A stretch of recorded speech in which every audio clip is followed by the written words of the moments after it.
Muy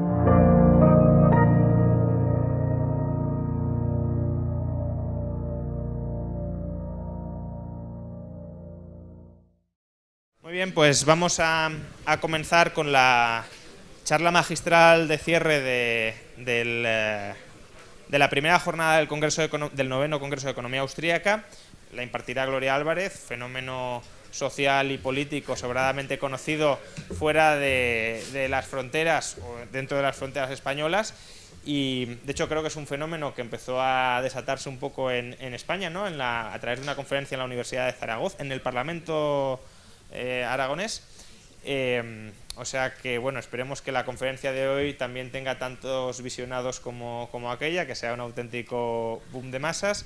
Y muchas gracias, Gloria, por estar aquí. Y hay que decir, de todas formas, ya que estamos en la Fundación Rafael del Pino, que tanto Gloria como Axel han venido a España a presentar su libro, del que muy probablemente Gloria ahora nos hablará, y que han venido invitados muy generosamente por esta fundación que hoy también nos acoge en sus maravillosas instalaciones, la Fundación Rafael del Pino. Muchas gracias. Gracias, Juan Ramón. ¿Qué tal? Muy buenas tardes, es un gusto para mí estar aquí con todos ustedes y agradezco a todas y cada una de las personas que han sido responsables por hacer este encuentro. La conferencia que les voy a presentar se llama El rescate de la República en Iberoamérica. En el Movimiento Cívico Nacional al que pertenezco decimos que este es el disco 2 del disco 1, que fue la conferencia que impartí el año pasado, llamada República versus Populismo. Considero y creo que consideramos que la única manera en que podemos hacerle frente al populismo es con institucionalidad, Estado de Derecho y el respeto del individuo como la minoría más pequeña que hay, y encontramos que el único sistema de gobierno que defiende estas ideas es el sistema de la República. Si el año pasado la conferencia trataba de definir qué era populismo y qué era república, este año lo que se intenta es que esta conferencia se imparta para entonces debatir cómo rescatar la República. Ya es un llamado a la acción. Quiero aclarar que yo sé que aquí la palabra república apesta a Francisco Franco y esa época, y que obviamente la palabra república ha sido utilizada por otros regímenes que de republicanos no tenían nada, como por ejemplo la República del Congo, o la República Popular de China, o la República de Corea del Norte, o la República Democrática de Alemania, etcétera, etcétera. Entonces, por favor, no se asusten, no es que uno quiera regresar a la época franquista, ni mucho menos, sino que estamos hablando del concepto de república como sistema de gobierno, así que bienvenidos. Basta con decir que muchos de los conceptos que aquí vamos a hablar están obviamente contenidos, sobre todo en el tercer capítulo del libro que coescribimos con Axel Kaiser, El engaño populista, y pues agradeciendo a este país porque el libro ya está entre los número 1 más vendidos en Amazon y ya va por su segunda edición, sabiendo que salió a la venta el 10 de mayo, entonces estamos gratamente contentos y esperamos que esto pues contribuya a que no tengamos más que escribir de populismo, sino que podamos empezar a escribir de cosas mucho más positivas. Primero quiero empezar con decir que el populismo es un fenómeno muy viejo y muy antiguo. De hecho, probablemente la primera vez que una república se vio acechada por populismo fue precisamente en la antigua Roma. Fue precisamente utilizando pan y circo que se distrajo al pueblo mientras estaban mermando las instituciones que habían dado forma a la República Romana para establecer, de hecho, el Imperio Romano. Entonces, el populismo es un fenómeno muy viejo, no es una ideología política, es un mecanismo de manipulación psicológica. Pero cuando hablamos del populismo que actualmente reina en Iberoamérica, nos referimos puntualmente a la caída del muro de Berlín en 1989, donde ocurren dos fenómenos que cambian para siempre la manera en que vamos a vivir la democracia en nuestros países. ¿Por qué? Porque cuando cae el muro de Berlín se suponía que el comunismo había fracasado, que el capitalismo había triunfado. Margaret Thatcher y Ronald Reagan eran los chicos de la cuadra, todo iba a ser perfecto, íbamos todos a vivir felices y contentos y ahí iba a haber abundancia para todo el mundo. Esa fue la idea que nos vendieron. Las guerrillas marxistas los partidos comunistas, las asociaciones civiles de izquierda, sobre todo latinoamericanas, se quedan huérfanas de Mama Soviet. Ya no hay quien pague las cuentas para tener las Kalashnikov, para poner los bombazos, para secuestrar gente, para explotar edificios. Ya no hay plata para financiar ese proyecto, pero además los países latinoamericanos pasamos de ser dictaduras militares a gobiernos civiles y democráticos, con lo cual como que ya no hacía sentido el tener una guerrilla violenta y tratar de llegar al poder de manera violenta. Ahora podés crear tu partido comunista, tirarte en las elecciones y que la gente te vote. Con lo cual la izquierda se ve necesitada de una nueva estrategia. ¿Y qué hacen? Pues agarran un avión y se van a Sao Paulo, Brasil, y coordinados específicamente por Fidel Castro y Lula da Silva, celebran una cosa que se llamó el Foro de Sao Paulo, el cual da las bases para instaurar la agenda que hoy conocemos como el socialismo del siglo XXI. ¿Y de qué se trata el socialismo del siglo XXI? Pues nada, es básicamente agarrar una licuadora como la que tenemos en la cocina, tomar el manifiesto comunista de Marx, el odio de la lucha de clases, espolvorearlo con el amor que el latinoamericano le tiene a los caudillos, mezclarlo todo muy bien y sacar una agenda de pasos muy facilitos de seguir para instaurar el socialismo del siglo XXI, manipulando gente para que vote por ti, con promesas pues que obviamente prometen resultados cortoplacistas mágicos y que toda la gente se crea. Ahora, les conté que cuando cae el muro de Berlín supuestamente iba a ser la época dorada del capitalismo y todos íbamos a vivir en abundancia. Y los recién electos presidentes de derecha de la región toman otro avión, solo que estos se van a Washington, D.C. y ahí celebran una cosa que se llamó el Consenso de Washington, que supuestamente fue la sala de parto del famoso neoliberalismo explotador y salvaje que a todos nos iba a meter en los siguientes años en la pobreza y la miseria absoluta. Vamos a ver entonces de qué se trata y cómo estos dos eventos marcan hasta hoy pues lo que está sucediendo en la región. Pues eso es el Foro de Sao Paulo, es la redefinición de una izquierda que ya no iba a tomar el poder de la manera violenta, sino que iba a tener que hacer uso de la democracia. ¿Quiénes acudieron?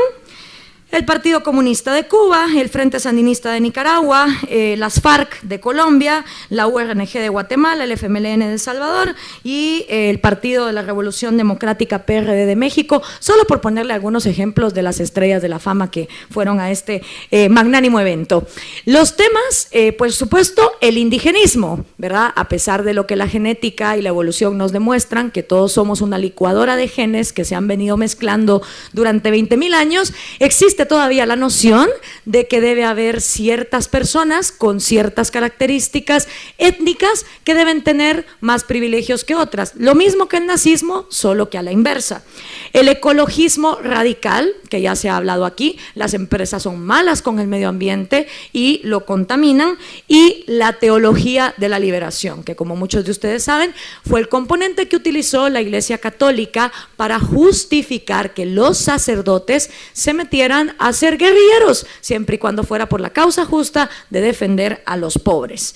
El financiamiento, obviamente, de este nuevo proyecto, ya que Mama Soviet no iba a estar para pagar las cuentas, se convierte el narcotráfico, el petróleo, el contrabando y la corrupción de empresarios o empresucios, que no es lo mismo que el empresario.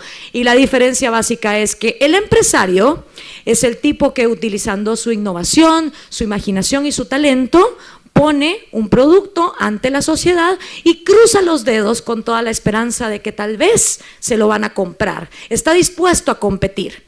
El empresucio o el empresario está acostumbrado a llamar a su amigo en el gobierno para decir: mira, poneme un arancel, haceme el favor, una traba económica, algo para protegerme de la competencia exterior. No son personas que les guste mucho eso de la competencia o la innovación, sino más bien se refugian en las faldas del gobierno y empiezan a presentar productos mediocres, encima muy caros. Los riesgos del Foro de Sao Paulo es que obviamente, como ya lo explicó magnánimamente Ricardo Rojas en su libro, es que como fueron electos democráticamente y esta es la voluntad del pueblo, pues pueden hacer lo que les dé la gana. Además, utilizan programas sociales cortoplacistas para dar la impresión de que a la gente la están sacando adelante y obviamente secuestran las instituciones. Esto es producto de hartazgos sociales, ¿sí? La gente se harta como en una olla de presión. El primero es el hartazgo que se produce entre el 85 y el 90, donde nos cansamos de ser gobernados por dictaduras militares. El segundo, entonces, parte de este hartazgo es el consenso de Washington por un lado y el Foro de Sao Paulo por el otro. Ahora, analicemos ese monstruo neoliberal explotador causante de todos los males que hemos tenido en la región. El Consenso de Washington básicamente recomendaba 10 medidas que los recién electos presidentes de derecha debían seguir. Entonces, si según la izquierda el neoliberalismo es la causa de nuestros males, analicemos estas 10 medidas y reflexionen ustedes, cada uno en su país, cuáles realmente fueron aplicadas. La primera, disciplina presupuestaria. Ningún país debe gastar más de lo que le ingresa en impuestos. La segunda, reordenamiento de las prioridades en el gasto público. Ante todo, seguridad y justicia. Yo no sé en sus países, pero en mi país, de cada 100 quetzales que entran en el erario público, solamente 2 se van para seguridad y justicia. En un país donde mueren 17 personas de manera violenta todos los días y hay un robo cada 6 minutos. Reforma tributaria, que pagaran más personas y que todas pagaran menos. Yo no sé en sus países, pero en el mío, de cada 10 personas económicamente activas, solamente 2 pagan impuestos. Y por último, liberalización financiera de los tipos de interés. Vamos a las siguientes. Tipo de cambio competitivo. Liberación del comercio internacional y disminución de las barreras arancelarias. Eliminación de los obstáculos a las inversiones extranjeras directas. Privatización mediante la venta de empresas públicas y monopolios estatales. Si bien es cierto que los recién electos presidentes de derecha en los 90 privatizaron todo lo que estaba a su alcance, aerolíneas, telefonías, ferrovías, cualquier tipo de cosa, no lo liberaron al mercado, sino que se lo dieron a sus cuates, a sus compañeros del partido, a sus amigos del colegio, de la universidad, en concesión de monopolios y oligopolios, que lo único que logró fue un efecto embudo, donde muy poquitos se beneficiaron de esa riqueza que nos habían vendido, iban a tener todos. Desregulación de los mercados para que los agentes económicos pudieran participar con más eficacia y protección de la propiedad privada. Entonces, analicen ustedes, este es el monstruo neoliberal. Esto es lo que supuestamente nos tiene como nos tiene. Ahora es cuestión de ver, ¿se aplicaron esas cosas o no se aplicaron? Y obviamente, como a los latinoamericanos la historia nos atropella antes de que siquiera la empecemos a entender, vienen los hartazgos sociales. El primer hartazgo se produce en 1998, porque luego de 8 años de mercantilismo estatal, surge Hugo Chávez y dice: el neoliberalismo capitalista salvaje no es el camino, aquí el camino es el socialismo del siglo XXI, y a esa conga se sube Rafael Correa, Evo Morales, los Kirchner, Dilma Rousseff, Lula da Silva, Daniel Ortega, Manuel López Obrador y muchísimos más. El segundo hartazgo, porque luego de 16 años empieza el socialismo del siglo XXI a mostrarse como lo que realmente es, que es cambiar una casta por otra, se produce el año pasado y Argentina elige a Macri y en Bolivia le dicen a Evo: no te reeliges más, y los independientes ganan en México, y en Venezuela se escoge una asamblea nacional de oposición mayoritaria, oposición entre comillas porque todos son socialistas, y en Guatemala escogemos un comediante. ¿Por qué? Porque ya nos habíamos hartado de los políticos. Ahora, si volvemos a estos péndulos donde los empresucios y los empresarios después del 2015 piensan que van a poder regresar a los 90, ¿qué esperamos? ¿Otro hartazgo social en el 2030? ¿Seguiremos entonces permitiendo ese péndulo que no nos lleva a ningún lado? Porque eso es lo que de verdad nos deberíamos de preguntar. ¿Y quiénes han sido las víctimas? Pues en el primer hartazgo, obviamente, los pobres, que fueron los que se quedaron rezagados de esa prometida globalización que no llegó para todo el mundo por igual, por estos monopolios y oligopolios mercantilistas. Ahora, ya en el segundo hartazgo, no solo sufrieron los pobres, sufrió la clase media y algunos empresarios. Y en el tercer hartazgo, ¿irás a ser tú? Ahora, si hay víctimas, hay culpables. Esta es una adaptación del diagrama de Nolan que nosotros hemos hecho en el Movimiento Cívico Nacional. Están los conservadores, los libertarios, los marxistas y totalitarios. Aquí, en este eje, entre socialdemócratas, de esos que sí son intelectualmente honestos, pasando por libertarios hasta conservadores, nosotros identificamos la gente que es capaz y hábil y dispuesta a rescatar la República.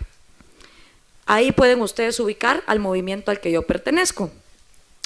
Ahora, los populistas están por debajo de esta línea, ¿cierto? Y van desde marxistas hasta totalitarios, pero también empresarios y empresucios conservadores que han financiado a este tipo de políticos.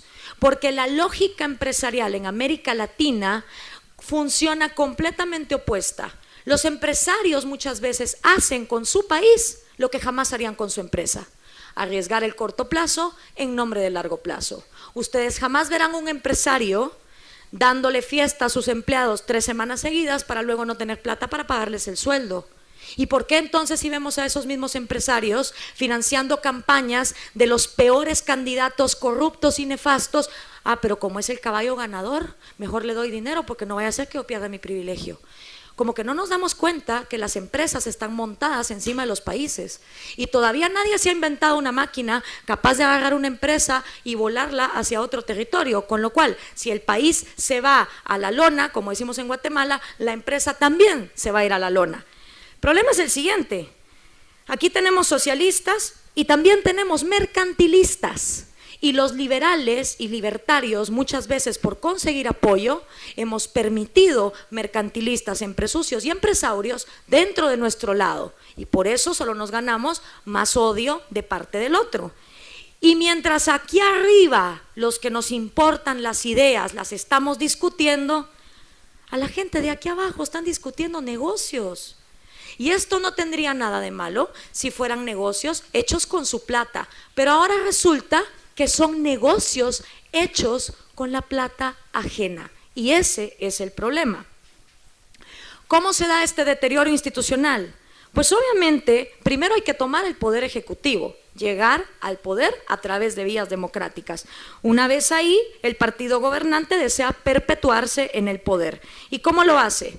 Se va por el poder legislativo, que es obviamente dejar de tener diputados que sean de oposición y empezar a tener escribanos que simplemente pasen todas las leyes que el presidente va mandando sin cuestionar ni chistar, ni mucho menos debatir con argumentos o ideas racionales. Así el partido que domina el Ejecutivo hace lo que le da la gana con las leyes que establecieron la Carta Magna del país. Luego hay que ir a por el Poder Judicial, porque todo esto no sirve si hay jueces que empiecen a meter en la cárcel a los corruptos en el gobierno. Y si no los podemos extorsionar, sobornar, pues los mandamos a matar, como pasó con el fiscal Nisman en Argentina. Luego, la corrupción continúa hacia los contrapesos que hacen falta. Obviamente, dentro de la sociedad civil hay maneras de frenar este tipo de abusos. Está la academia, los partidos, los sindicatos, la prensa, las organizaciones de sociedad civil y el sector empresarial organizado. Pues hay que ir a por ellos y sin contrapesos del Estado, pues ya tienen vía libre para empezarlos a chiquitar. Se reforma la Constitución y el Ejecutivo inicia a cooptar estos actores en sociedad. Algunos son divididos y luego son cooptados. Desaparece entonces academia, sindicatos, sector empresarial organizado. Y luego se van también a otros que se les deslegitimiza, como esos liberales fascistas explotadores que no saben de lo que están hablando porque son casta. También se les coopta, se les reduce. Esto lo que genera es que la población pierda todo mecanismo de hacerle contrapeso a los gobernantes. El poder ejecutivo crece hasta llegar a un estado totalitario.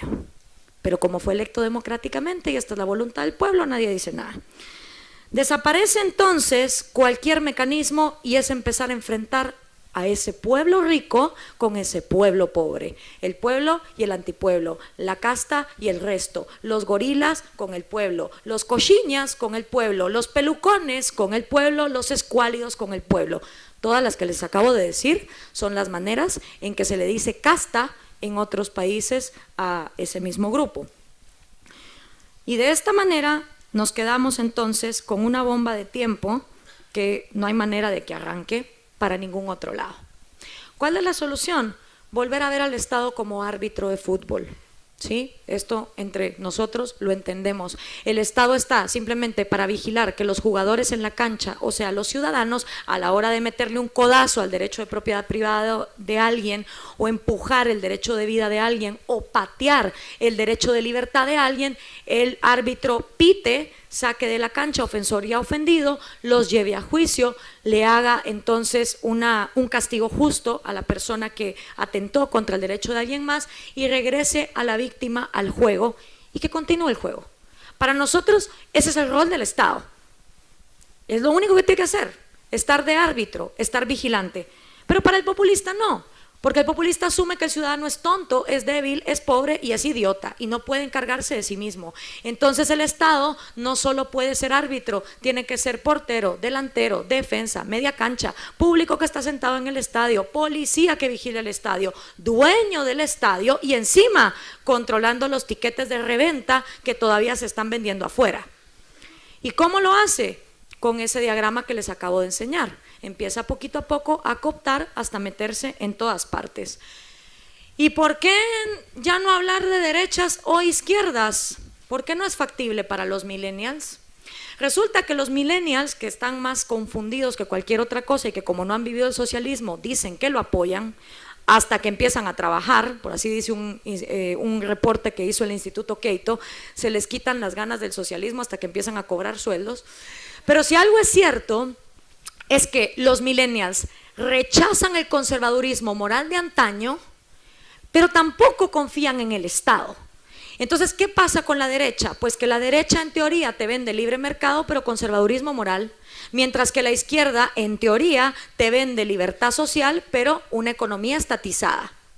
Entonces, este debate se vuelve obsoleto, sobre todo porque cuando derechas e izquierdas han gobernado, lo han hecho de la misma manera, instaurando mercantilismos estatales que solo producen una casta de acuerdo a sus beneficios. Lo dijo Orwell en La rebelión de la granja.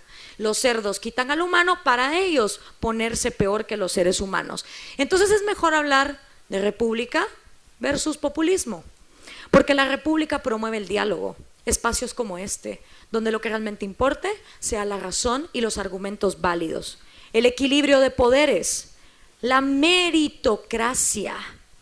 ¿Sí? Yo soy mujer, pero yo me opongo al sistema de cuotas para meter mujeres al Congreso. Es más, si por la experiencia me voy entre Cristina Kirchner, Michelle Bachelet, Dilma Rousseff o Angela Merkel, por Dios, o Hillary Clinton, no voy a apoyarlas porque soy mujer, las tengo que apoyar, pues no. Al fin y al cabo, el aparato reproductor de un individuo me da igual a la hora de saber si es buen gobernante o no. Yo lo que quiero saber es qué mérito tiene. El paquete biológico en el que venga envuelto no es relevante. Ciudadanos empoderados. La república no se hizo para gobernar gente que no es capaz de gobernarse a sí misma.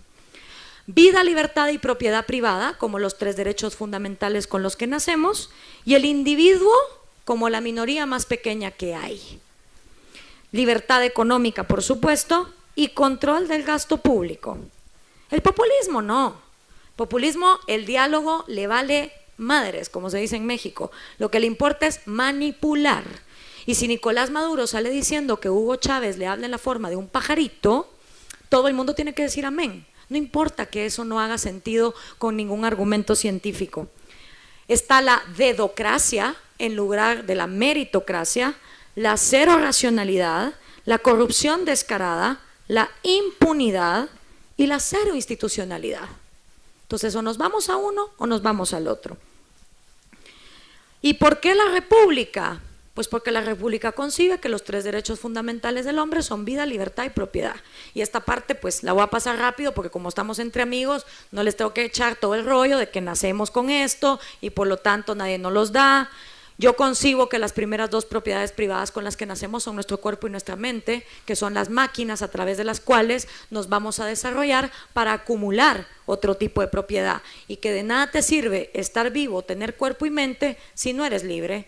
Por lo tanto, lo más lindo de estos tres derechos es que existen en cada uno de nosotros sin que alguien más tenga que pagar las cuentas. Nacemos con ellos, es maravilloso. Ahora, Juan Bautista Alberdi dijo una frase muy honesta que todavía explica por qué estamos como estamos, y es que con un derecho constitucional republicano y un derecho administrativo colonial y monárquico, la América del Sur arrebata por un lado lo que promete por otro, la libertad en la superficie, pero la esclavitud en el fondo. Y lo que seguimos sin entender en América Latina es que cortando las cabezas del Ejecutivo no vamos a llegar a ningún lado. Porque en el gobierno de una república lo más importante no es el presidente, ni el diputado, ni siquiera el juez. En el gobierno de una república lo que viene primero es la Constitución. Y aquí arranca el problema de Iberoamérica, porque nuestras constituciones son como esos 72 libros aglomerados en el Concilio de Nicea, con más de 1100 años de diferencia entre el más viejo y el más nuevo, escritos por autores diferentes, que en una página te dice ojo por ojo, mientras que en la otra te dice cuando alguien te pegue, pon la otra mejilla. Así de incongruentes son las constituciones iberoamericanas. Lo que te garantizan en un artículo, te lo desgarantizan en el otro. Entonces, con un buen puñado de abogados que sepan manipular de las miles de leyes que hay, unas 200, ya está, ya el juego está ganado. Si no vamos a la raíz del problema y empezamos a tener constituciones congruentes que defiendan al individuo como la minoría más pequeña que hay, estamos perdidos. Y todo lo demás da igual. Después de la Constitución, la rama, la columna vertebral del gobierno es el organismo judicial. Que haya castigos para quien viola esos principios en la Constitución y haya premios para quien los respeta. Desde el mendigo en la calle hasta la presidente de la República, todos deben tener el mismo trato, igualdad ante la ley, Estado de Derecho. Y obviamente después del judicial, el segundo poder más importante es el legislativo, porque ahí supuestamente están los diputados y senadores que representan nuestra voz y que deben estar constantemente en debate usando la lógica, no falacias ad hominem, ni falacias de generalización. Y por último viene el Ejecutivo, que al fin y al cabo ese cuate es el que le toca el trabajo más fácil, en teoría, que es ejecutar la congruencia que ya debería de estar implementada desde la raíz, que es la Constitución. Entonces imagínense ustedes lo perdidos que estamos en Iberoamérica cuando un argentino dice, listo, ya ganó Macri, me puedo ir a tomar el mate, me quedo tranquilo, ¿viste? O cuando un brasileño dice, bueno, ya le cortaron la cabeza a Dilma Rousseff, eso era todo lo que hacía falta. O cuando en Guatemala escogemos un comediante. O cuando cualquiera de nosotros cree que por cambiar de presidente las cosas van a mejorar. Nos estamos enfocando en lo que menos importa. Y nadie está hablando de la verdadera raíz del problema. Porque como nos han vendido la idea de que la Constitución es palabra sagrada y que no se puede tocar, pues entonces ya desde ahí vamos muy mal. Ahora, hay otra cosa. El año pasado yo presenté el Manual del Populista. Entonces, hablemos del Manual de la República. En el Manual del Populista, el primer paso es dividir a la sociedad con odio. Pues entonces, en el Manual de la República, el primer paso debe ser unificar a la sociedad con igualdad ante la ley para cada individuo.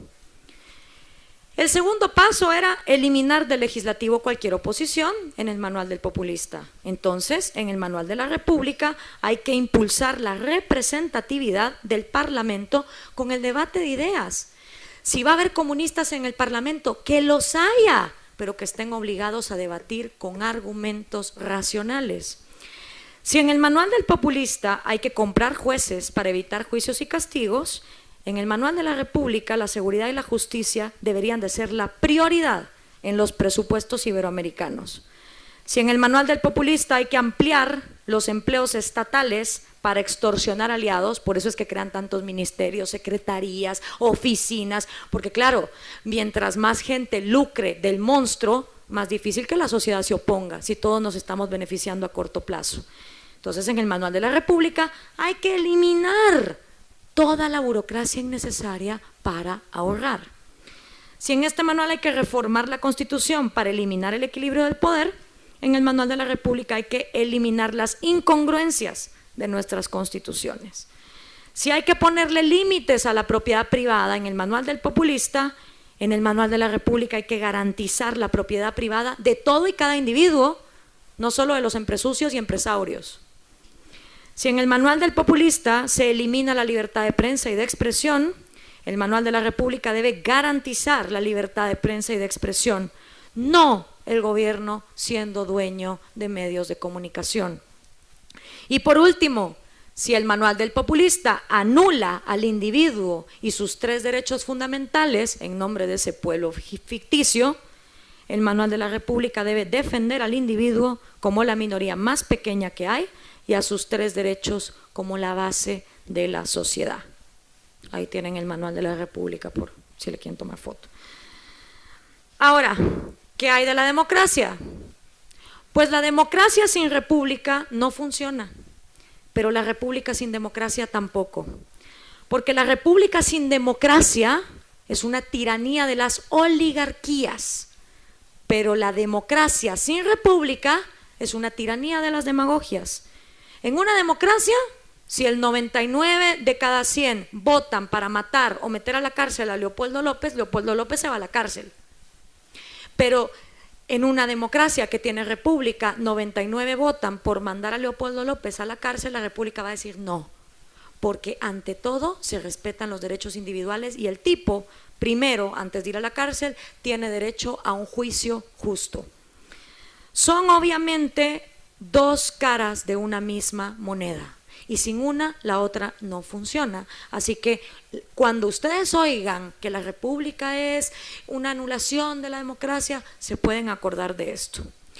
Ahora, aquí es donde los empresarios tienen que dar la milla extra. Y hay que empezar a hablar en Iberoamérica de la responsabilidad cívica empresarial. Porque en los países desarrollados, un empresario con que pague sus impuestos, cree fuentes de empleo, pues ya está, ya lo logró, ya está contribuyendo. Hay unos incluso que se van a hacer la famosa responsabilidad social empresarial. En nuestros países esto no es suficiente, porque el empresario debe ir más allá y hacer con su país lo que hace con su empresa, nunca arriesgar el largo plazo por el corto plazo. Y eso se hace promoviendo esta responsabilidad cívica en los empresarios. El año pasado yo hablaba de que todas las distrofias políticas, económicas y legales que vemos en el continente tienen una raíz psicológica profunda, que es el círculo del victimismo que da paso al populismo. ¿Sí? Yo hablaba el año pasado de que a los niños desde chiquitos en las escuelas se les enseña a ser víctimas. Son víctimas de los yanquis, de los españoles, de los bancos, de la oligarquía, de la casta. Cuando una persona es educada como víctima, luego crece con baja autoestima, normal. Si le enseñaron que vino a este mundo a sufrir y encima cuando va a su casa probablemente sufre violencia intrafamiliar y el padre o la madre le dicen cállate, no preguntes, no cuestiones. Todos los días en Latinoamérica a un niño se le mata la curiosidad con un comentario de estos. La gente que crece con baja autoestima luego es insegura de sí misma. Y la gente que es insegura de sí misma no se autodefine, no se conoce a sí misma, sino que permite que la sociedad lo defina. Y si la sociedad dice que Podemos es lo mejor del mundo, pues yo también voto por Podemos. Y si la sociedad se vuelve nazi, yo me vuelvo nazi. La gente que es insegura de sí misma no es capaz de pararse y decir, aunque la sociedad vaya por aquí, yo voy a ir por allá. Y eso genera un pánico a tomar riesgos, sobre todo riesgos financieros. La gente que crece con este perfil no va a tener el coraje de ser emprendedor, de arriesgar su propia plata. Ahora, no nos confundamos. Que una persona sea educada como víctima, con baja autoestima, insegura de sí misma y con pánico a tomar riesgos, no quiere decir que el cuate no quiera ser millonario. No, todavía quiere los yates, helicópteros, autos, viajes, casas, modelos, etcétera. ¿Y cómo le hacemos para ser millonarios cuando no tenemos las bases fundamentales, cuando no invertimos en lo más importante? Pues en Iberoamérica hay de tres: o te vuelves narco, o te vuelves delincuente, o te metes de político. Claro, me meto de diputado, de candidato a alcalde, candidato al presidente, es bien fácil. Llego al poder, me hago del dinero de los demás y monto mi empresa. Pueden ser hoteles en el sur de la Patagonia, aerolíneas, telefonías, bancos, lo que sea. Y lo mejor de todo es que el riesgo lo pagan otros, porque como no es mi plata, no arriesgo yo. Y eso sí, una vez estoy en el poder, me encargo de que la educación siga siendo obsoleta, retrasada y antiglobalización, como ya escuchamos hace un rato. Ahora hay un pequeño problema: ¿cómo ganamos las elecciones? Porque por muy tonta que sea nuestra gente en Latinoamérica, nunca en la vida votarían por un candidato que les llegue a decir: querido pueblo, yo vengo aquí a postularme de presidente. La verdad es que fui educado como víctima, poseo baja autoestima, soy inseguro en mí mismo y le tengo un pánico a tomar riesgos que para qué les cuento. Entonces, como quiero ser millonario, decidí que voy de presidente. Voten por mí, no se preocupen, como son tantos pagando impuestos, ni cuenta se van a dar de lo que yo les voy a quitar. Para ustedes todo va a seguir igual y yo me hago millonario. Así que por favor, cuenten conmigo en las próximas elecciones. Pues no, tampoco hay que abusar, la gente no es tan tonta. Entonces hay que tener un mecanismo. ¿Cómo hacemos para ganar las elecciones? Con populismo, mi hermano, con populismo puro y duro. Promételes de todo, si es que igual no les vas a cumplir. Entonces, tenemos populistas, como el que había en mi país, que prometía que nos iba a llevar a la Copa del Mundo. Tenemos populistas que nos prometen que todos vamos a estar mejor redistribuyendo la riqueza y toda clase de cuestiones, y la gente se lo cree. ¿Por qué? Porque fue educada como víctima. ¿No me creen? Universidad de Buenos Aires, Argentina, Facultad de Derecho. Bolivia, las clases de kinder.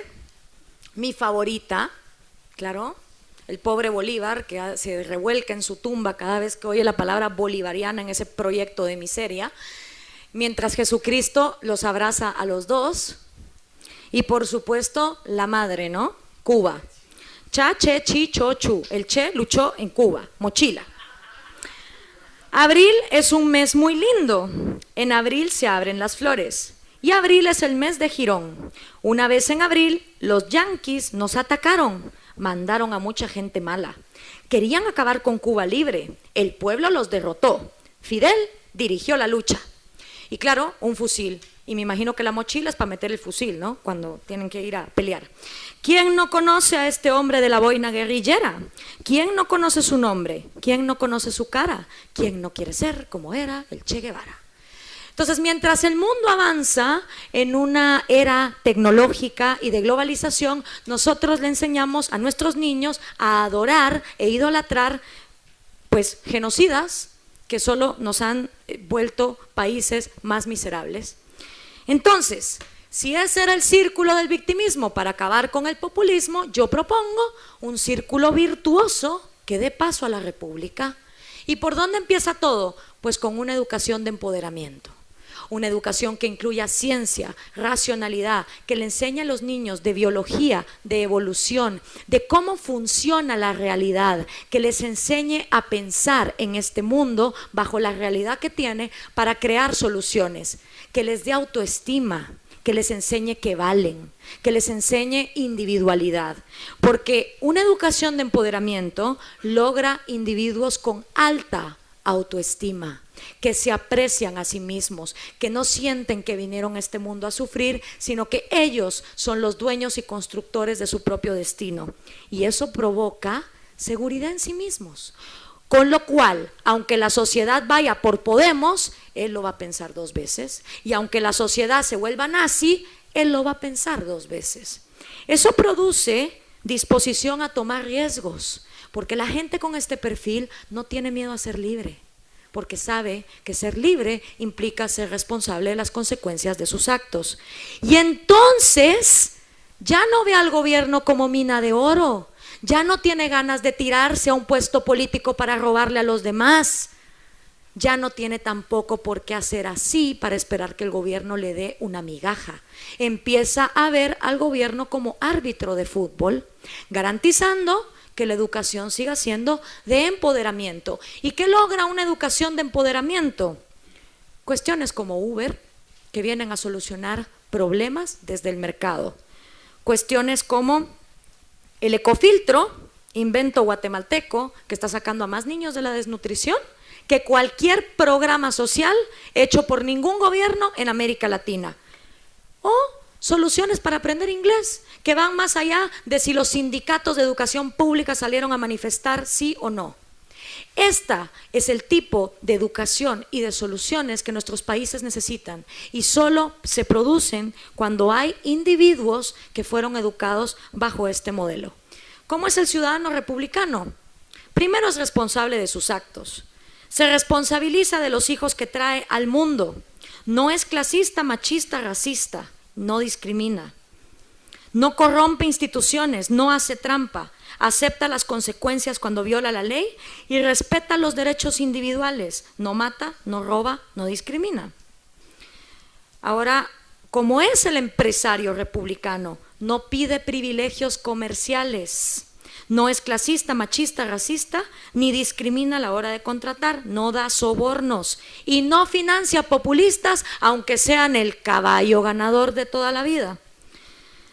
Promueve el desarrollo de sus empleados, fomenta la cultura del mérito y del riesgo, se vincula con la comunidad donde hace negocio y, al igual que con su empresa, nunca arriesga el largo plazo por el corto con su país. ¿Cómo es el profesional republicano? No dice, usted no sabe quién soy yo cada vez que lo para la policía. No es clasista, machista, racista ni discrimina. Se involucra en movimientos cívicos, no está esperando que otros hagan el trabajo.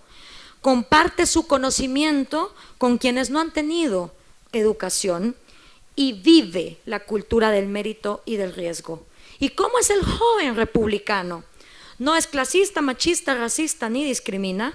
Lee libros, no solo tweets, para llegar a sus propias conclusiones, hace voluntariado y conoce su país, usa sus redes sociales para compartir conocimientos y promover cambios en su sociedad, no vota por quien papi y mami le digan, y no apoya populistas, y comprende la historia comunista, sabe lo que es un gulag, lo que fue el genocidio de Mao, lo que está pasando en Venezuela o lo que está pasando en Cuba, antes de aplaudirle como foca a Bernie Sanders, por ejemplo, o a Pablo Iglesias.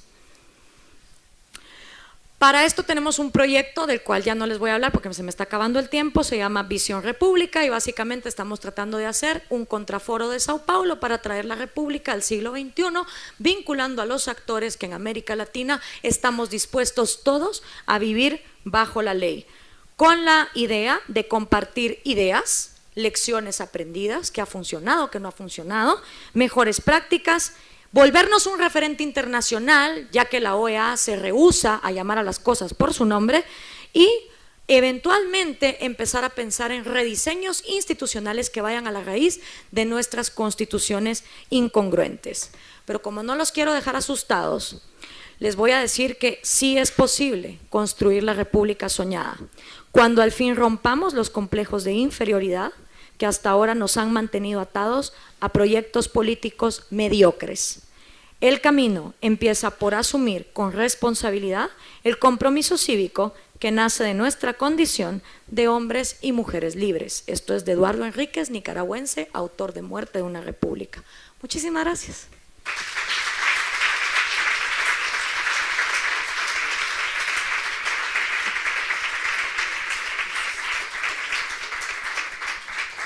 Muchas gracias, Gloria. No tenemos mucho tiempo, pero bueno, supongo que habrá alguna pregunta, entonces vamos a tratar también de recopilarlas todas juntas. Pido bastante brevedad. Vale, hola, buenas, Gloria, gracias por la conferencia. Te quería preguntar que tú en esta charla has hecho una confrontación de populismo y república, creo. si he entendido bien la charla en general, y me gustaría saber si te has preguntado qué tienen en común las dos, porque si no has hecho mucha referencia a esto, pero las dos tienen en común que tienen el monopolio de la fuerza. Y quizás ese sea un factor que hace que una lleve a la otra, es decir, que todo republicanismo tienda al populismo.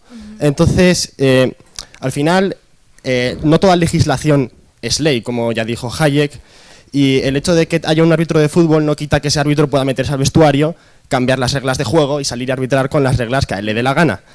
Los poderes muchas veces no se dividen, sino que se confrontan, lo que hace imposible que estos poderes degeneren.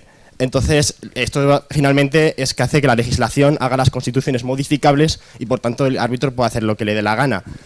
No sé, yo a la gente minarquista le suelo decir siempre que si ha visto El Señor de los Anillos, hasta Frodo, que es el amo de la el defensor de la libertad y de la paz, se corrompe y no tira precisamente el anillo al monte del destino, sino que peleando por él se cae y se cae Gollum al monte del destino. Ok, yo no soy anarcocapitalista, soy libertaria. Todos mis amigos anarcocapitalistas me dicen es cuestión de 10 años hasta que te dé la impaciencia y sientas que no puedes más. No sé, no he llegado ahí.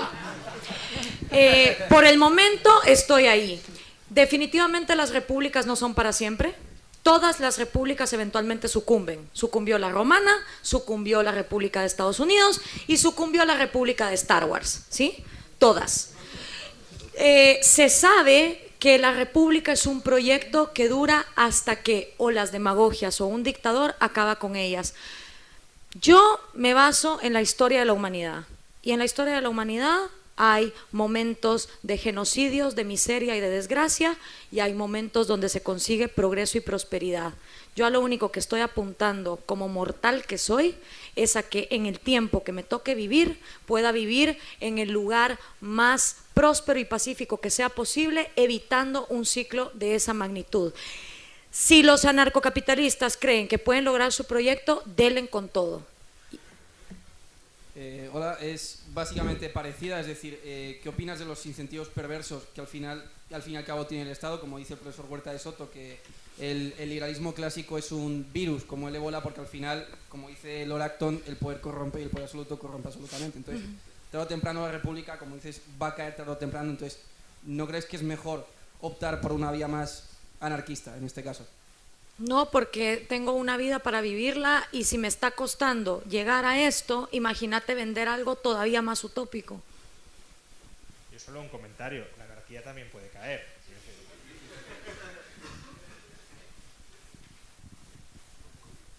Buenas tardes, felicidades, Gloria. Gracias. Vamos a ver, si nos atenemos a lo que son los derechos de propiedad y las libertades, yo tengo el derecho de ser racista siempre y cuando yo respete la propiedad y los derechos de esa persona. O sea, ser racista es una idea, es un pensamiento. Tengo el derecho a ser machista y simultáneamente respetar también esos derechos. Yo creo que has presentado ahí una figura idealizada, pero yo creo que podemos ir a una teoría un poco más sólida, porque me parece que la pata débil de esa teoría que nos presentas es que depende de unos seres idealizados que se parecen poco a los hombres de verdad. Si los únicos machistas fueran los hombres, los pobres hombres machistas vivirían excluidos en una montaña, ahí donde nadie los iría a ver, tipo cavernícolas, alejados de la sociedad. La razón por la que el machismo existe en sociedad es porque las mujeres también son machistas. Si los únicos racistas fueran los blancos también los hubieran excluido a vivir en una montaña, allá refugiados. Si hay racismo en la sociedad es porque otras etnias no se aceptan a sí mismas y creen que el blanco es mejor que ellos mismos. Lo que tenemos que entender del machismo y el racismo es que no solo lo viven los hombres o los blancos, lo vive el resto de la sociedad, fundados en el poco conocimiento, a mi parecer, de lo que la genética, la evolución y del descubrimiento que la medicina ahora nos da, que nos demuestra que del pellejo para abajo todos somos el mismo exacto esqueleto. Y que esas mentalidades de decir yo voy a odiar a los negros porque los quiero odiar y yo voy a odiar a los judíos porque los quiero odiar, nos lleva a colectivizar a la gente en lugar de empezarla a apreciar en cuanto al mérito intelectual que esa persona tenga, que para mí es lo que más importa en una persona. Ahora, Cada quien tiene el derecho de pensar lo que le dé la gana.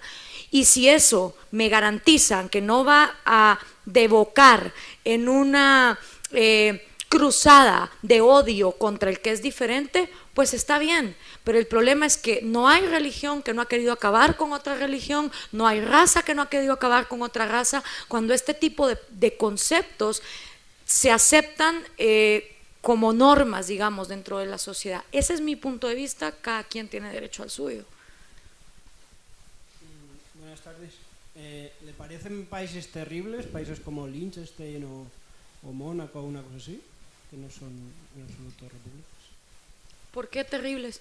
No sé, porque solo nos ha hablado de repúblicas, también hay monarquías, ¿no? Ah, bueno. Pues sí, la monarquía está fundada en una creencia de que había gente que por derecho divino podía gobernar a las demás. Yo no comparto esa creencia. Sí, a ver, a largo plazo, si vemos otra vez la historia de la humanidad a gran escala, los países que hoy por hoy conocemos vienen ¿de qué? De la paz de Westfalia de 1648, de las invasiones que ha habido, o sea, nada es perpetuo. Y probablemente de aquí a 100, 200 años los países que hoy conocemos también van a mutar a otra cosa. Si les da consuelo pensar que tener un rey es unidad, pues yo no tengo ningún problema con eso.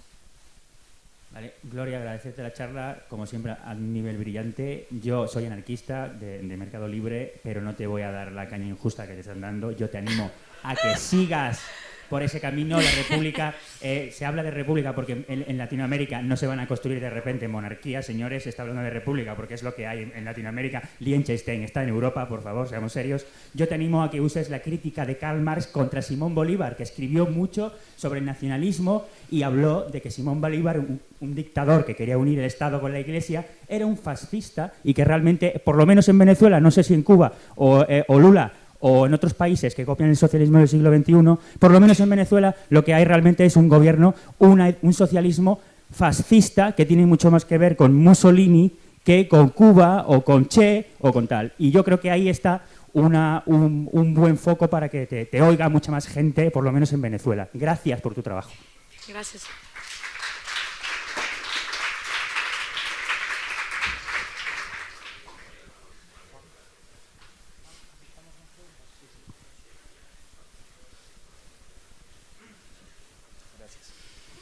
Gloria, lo primero, ¿se oye? ¿Se oye? Sí, se oye. Lo primero, te agradezco mucho, bueno, la voy a ustear por la academia. No, tú, por favor. Vale, te agradezco mucho la conferencia, ha sido creo que magnífica y brillante y además muy bien explicada y quiero felicitar eso que con todo lo que has puesto detrás se ha entendido muchísimo mejor todos los conceptos y por tanto muy bien hecha y te felicito. Solo quiero hacer unos breves comentarios. Uno en la línea de lo que se está diciendo aquí el compañero, voy a decir compañero así en tónica un poquito filocomunista, pero bueno, el compañero aquí al lado. Yo creo que hay quizás dos niveles, uno el utópico del no Estado, pero que eso no va a pasar de aquí a 100 años por lo menos, y otro el realista del campo político en el que hay que actuar y que te felicito por la labor política que estás haciendo, porque lo que hay que hacer es entrar en política y modificar la sociedad. Entonces, como no podemos vender esa idea porque es absolutamente inconcebible, la del no Estado, yo creo que está bien el planteamiento que tú haces, que es un Estado diminuto y por lo menos es una batalla más realista que luchar, entonces te felicito por ello. Por otro lado, sí quiero de todas maneras, ya que entre amigos, digamos, hacer unas matizaciones. Una es sobre lo que dices de la Constitución. Está bien lo de esa congruencia en la Constitución, pero también te podrías plantear la no Constitución, porque de hecho hay países actualmente que no tienen Constitución y funcionan mejor que muchos otros que sí la tienen, ¿no? Entonces se podría plantear eso. Y por último, hacerte dos matizaciones que no quiero que suenen a crítica, porque ha sido una exposición brillante, pero creo que con estas dos correcciones la harías ya perfecta tu exposición.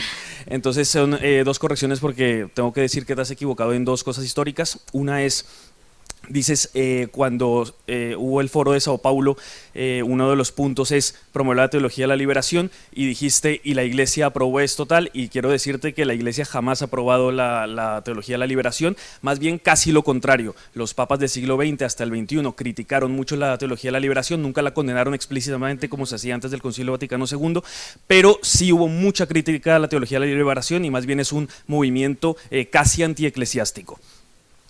Solamente ahora con Francisco es que le ha hecho algunos guiños a la teología de la liberación, pero nunca la ha aprobado, ni siquiera él, por muy socialista que en mi opinión es, pero ni siquiera él lo ha hecho. O sea que la Iglesia jamás ha aprobado la teología de la liberación, punto uno. Y el segundo es también un error histórico de que en el Concilio de Nicea no hay una mezcla incoherente de los documentos bíblicos entre el Antiguo y el Nuevo Testamento, en que ojo por ojo y luego pon la otra mejilla. No hay esa inconsistencia porque se deja muy claro en el Concilio de Nicea cómo el Nuevo Testamento es la reforma completa del Antiguo Testamento, que el Antiguo Testamento lo hace Dios para ese tipo de circunstancia, para ese tipo de pueblo, pero que ya no es válida esa ley y que ahora se aplica una nueva ley, con lo cual es como si se hubiera hecho una constitución donde sí queda claro la reforma y donde se aplican unas leyes y las antiguas ya no valen, y eso queda totalmente claro en el Concilio de Nicea. Gracias. No es que el socialismo del siglo XXI haya impulsado la teología de la liberación, se inspira en las ideas, como se inspira en las ideas del indigenismo y el ecologismo radical, que a ver, las cosas existen aunque los papas las aprueben o no las aprueben. La teología de la liberación inspiró a muchísimos sacerdotes, Monseñor Romero, por ejemplo, en El Salvador, y otros cardenales en Guatemala, a tomar las armas, y tuvo sus consecuencias. En cuanto a lo de la Biblia, pues mira, si esa era la finalidad, desde ese año hubieran dejado de incluir en todas las Biblias del mundo el Antiguo Testamento y muchos problemas nos hubiéramos ahorrado, porque esta explicación que tú me estás dando, 99 de cada 100 cristianos en Latinoamérica la desconocen. Entonces imagínate, gente que no llega ni a tercero primaria ni a sexto primaria, no digamos universidad, y le das un libro que en un lado te dice una cosa y en otro lado te dice otra, la confusión cultural que eso produce. Yo no te estoy hablando de cuáles eran las intenciones, de buenas intenciones está pues abundado el camino del infierno. Te estoy hablando de las consecuencias culturales y las confusiones mentales y psicológicas que provoca el seguir promoviendo textos que en sí mismos son incongruentes. Y en cuanto a lo de la Constitución, estoy completamente de acuerdo. No tiene que ser un documento escrito, tiene que ser el documento implícito, intangible, bajo el cual todos los miembros de la sociedad están dispuestos a vivir. Pero, nuevamente, esa es mi opinión, cada quien tiene derecho a tener la suya. Yo hablo desde la perspectiva de lo que veo que sucede en América Latina. Sí. ¿Se me oye? Sí. Bueno, yo al igual que mis compañeros me parece muy importante y muy ambicioso tu proyecto, porque tampoco podemos pedir mucho más en Latinoamérica ahora mismo, pero en el tema de la educación, no sé si a mí la educación me parece algo demasiado importante para que lo controle incluso la República. No sé si te parece una mejor opción una educación privada, descentralizada y competitiva a esa educación de empoderamiento, pero dirigida. Totalmente. Yo en cada programa de radio que empecé a dar, desde que tenía 19 años y de eso ya hace 11, empecé a decir, el gobierno te quiere estúpido, el gobierno te quiere ignorante, el gobierno no tiene ninguna intención en educarte ni ilustrarte, porque al mantenerte en la ignorancia es más fácil manipularte. Imagínate un montón de gente que está todo el día cuestionando. No, eso no le interesa al gobierno. Entonces, en el momento en que aceptamos que el gobierno nos quiere ignorantes y nos quiere tontos, es como un poco incongruente seguir esperando que el que me quiere tonto me eduque. Con lo cual tienes dos opciones. O te cruzas los dedos y esperas un milagro a que eso cambie, o pones la educación en tus manos. Y yo siempre he incentivado a los jóvenes en América Latina y a donde sea que yo vaya, a que utilicen el gran privilegio que hoy por hoy tienen en sus manos, que nunca antes nadie en la historia de la humanidad había tenido, que es el acceso a todo el conocimiento que esta humanidad ha podido llegar a descubrir, y se autoeduquen. Y creo en el sistema de una educación privada y competitiva, apoyo el sistema de vouchers, porque también estamos hablando de que venimos de una parte del mundo que se ha quedado atrás en muchas cosas. Y lo que sí le iba a decir a los amigos anarquistas es, la idea de un gobierno limitado con seguridad y justicia fue inverosímil a principios del siglo XX, porque estábamos al escenario frente a la Primera Guerra Mundial. Y esas ideas del liberalismo clásico se quedaron ahí tiradas, y tuvo que pasar un siglo de opresión, de totalitarismos y de genocidio para que nosotros empecemos a dejar de ser vistos como los locos y radicales, y de hecho hay ejemplos de que las ideas libertarias y liberales ya se están metiendo en el mainstream. El Partido Libertario Gringo, por ejemplo, está a punto, si sigue creciendo a cómo va, de poder estar en el debate televisivo por ley. Gente como yo ya es escuchada en algunos lugares, gente como Axel, los libros se están empezando a leer. Y quizá, si en el siglo XXI el gobierno limitado deja de ser una locura, en el siglo XXII el anarquismo puede llegar a ser factible. Tenemos que terminar aquí, lo siento, hay muchas preguntas, pero es que ya estamos fuera de tiempo, con lo cual no hay margen para más. Muchas gracias Gloria. Gracias a todos.